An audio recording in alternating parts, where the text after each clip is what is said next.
So we need to just clarify a few things about what happens to crude oil and the processes. So crude oil comes out of the ground and it's a mixture of alkanes, long chain alkanes and short chain alkanes. And we separate them out through a process called fractional distillation. We separate it out into fractions of alkanes with similar chain length. As the chain length increases, so does the boiling point. So chains with lots of carbons, long chains have high boiling points.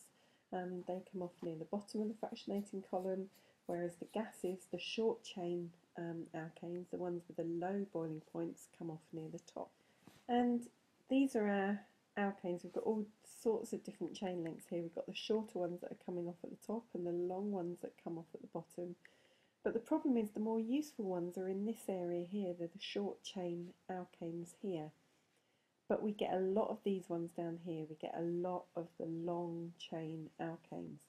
So what we need to do is to break them up into smaller chains, and that is the process called cracking. Cracking is what we did in class, and you can see here a picture from the RSC, the Royal Society of Chemistry. It shows you a simple laboratory method of cracking an alkane, or showing how it works. And if you remember, we did this. We had our alkane over this side. We're using paraffin here soaked in glass wool.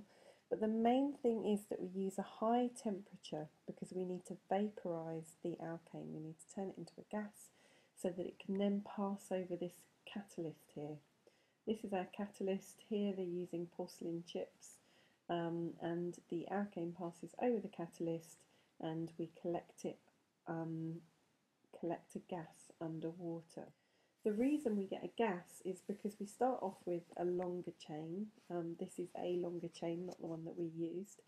And when you break it up, you get a shorter chain alkane. So this is still an alkane. It only contains single bonds, but it's shorter than the one that we started with here. But the other thing we get is an alkene. So we get a shorter chain alkane and a shorter chain alkene. And here, the one that we collected in the lab, if you remember, we tested it with bromine water. The bromine water went colourless, from orange to colourless, which showed that we had a double bond or an unsaturated compound, and it was ethene that we collected.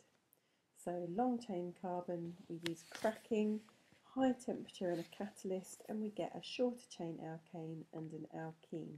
And these shorter chain alkanes are more useful. They're used for fuels and things like that. So that's why we're trying to break up these longer chains that we get directly from the crude oil. However, there's another thing that we can do with these alkenes once we've got them. If we've got a double bond there, it can act as a monomer, and many monomers can join together to make a long chain called a polymer.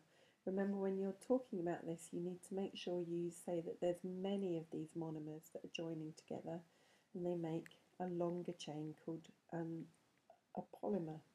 Here we started off with ethene, and so we end up with polyethene. That's the way the naming goes. And there are all sorts of uses of polymers, depending on what you start with, what your monomer is, you get different types of polymer. And they have all sorts of different properties. They can be tough, they can be flexible, they're the kind of plastics that we see around us, but they're also used to make threads that can then be woven together to make materials. A lot of man-made clothing nowadays are made from polymers, or a lot of clothing nowadays is made from man-made fibres called polymers. So we started off with fractional distillation to separate the alkanes that come out of crude oil. Crude oil comes out of the ground, it's separated using fractional distillation. We then use cracking to shorten some of the longer chains because the shorter chains are more useful. But when we do cracking, we do get a shorter chain alkane, but we also get an alkene. So that's through cracking. And we can use the alkene that we produce, we can do polymerisation, we can stick these monomers together, we can join them together to make a longer chain, which is called a polymer.